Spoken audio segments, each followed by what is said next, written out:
Mentally harass करतोय मला. तो जय खानोलकर माझ्यावर दादागिरी करून मला प्रेशराईज करतोय आणि तू मला इमोशनली ब्लॅकमेल करून मला कन्व्हिन्स करण्याचा प्रयत्न करतेस. काय चाललंय? मी काही ऐकणार नाही. हा चूक तुमची, माझी नाहीये. गौतम, अरे ह्यात चूक कोणाचीच नाहीये. तुला आठवतंय ताईने या लग्नासाठी वेळ मागितला होता. तिने मम्मी पप्पाला नाही सुद्धा सांगितलं होतं. फक्त कारण सांगू शकली नाही कारण ती घाबरली होती. अरे घाबरली होती? हा सगळा गोंधळ घालायच्या आधी नाही घाबरली ती? गौतम, हे बघ, आमचा हेतू तुला दुखवायचा नव्हता. पण दुखावलंच ना. दुखावलं की नाही? माझे पण काही इमोशन्स आहेत की नाही?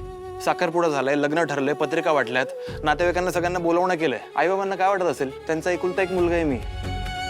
किती खुश आहेत सगळे, खूप इन्व्हॉल्ड आहेत. आणि त्यांच्या मुलासोबत हे असं घडतंय जर त्यांना कळलं तर त्यांना किती वाईट वाटेल, किती धक्का बसेल याचा विचार केलायस तू? अरे पण तुझं आणि आशुताईचं लग्न झाल्यानंतर तुमच्या दोघांचं नाही पटलं तर तुझ्या आई बाबांना किती धक्का बसेल? ते पुढचं पुढे बघू ग. मी आता काही चेंज करणार नाही. आणि जर तुम्ही मला प्रेशराईज केलं तर मी तुमच्या घरी सगळं काही सांगून टाकेन. नाही नाही नाही नाही, प्लीज गौतम, कोणाला काही सांगायची गरज नाहीये. मान्य आहे की ताईची चूक झाली, ह्या तुझी चूक नाहीये. पण अरे, हे असं लग्न करून तुम्ही सुखी नाही राहणार. मला जर आधी माहित असतं ना तर मी ताईशी बोलली असती, तिला समजावलं असतं. पण प्लीज कोणाला काही बोलू नकोस. ताईला पण नाही माहित की आम्ही तुझ्याशी हे सगळं बोललोय. तुझी जर इच्छा असेल ना की मी कोणाला काही सांगू नये तर जे चाललंय ना ते चालू दे. गौतम, तुला कळत कसं नाहीये ग? आणि काय फरक पडतो? लग्नानंतर ती त्याला विसरेल, करेल सुखी संसार, काही प्रॉब्लेम नाहीये. सगळं चेंज होतं. ती करेल ऍडजस्ट, मिसळून जाईल ती आमच्यामध्ये. हे बघ, तिची लव्ह स्टोरी जी अर्धवट राहिली आहे ती अशी जगातली एकटी मुलगी नाहीये. खूप लोकांसोबत होत आहे. आणि मी काही एवढा वाईट नाहीये ग. सुखात राहील ना माझ्यासोबत, पण मजा करू आम्ही. आणि आय एम शुअर की ती तिचा पास्ट विसरेल. म्हणजे विसरावंच लागेल तिला. पण यापुढे मला लग्न मोड म्हणून कन्व्हिन्स करायला येऊ नकोस.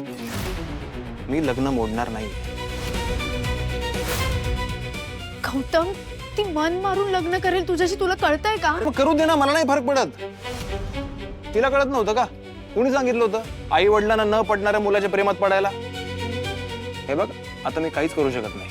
मी काही चेंजही करणार नाही. तिला मन मारून जगायचं असेल ना तर जगू दे. पण मी लग्न करणार म्हणजे करणार. आणि अजून एक गोष्ट, यापुढे तुम्ही मला जर प्रेशराईज करण्याचा प्रयत्न केला, परत सांगतोय बरं का, जर मला प्रेशराईज करण्याचा प्रयत्न केला तर मी तुमच्या आणि माझ्या दोघांच्या घरी सगळं काही सांगून टाकेन.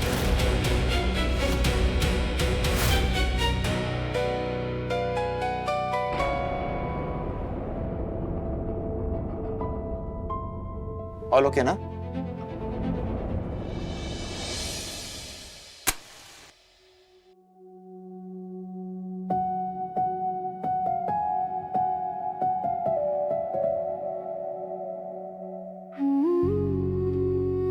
स्वामी, हे सगळं काय होतंय? हा प्रॉब्लेम कसा सोडवायचा तुम्हीच सांगा स्वामी. मी माझ्या बहिणीच्या मनातलं ओळखू नाही शकली. तिची घालमेल मला नाही समजली. तिच्या रडण्यामागचं कारण मला नाही दिसलं.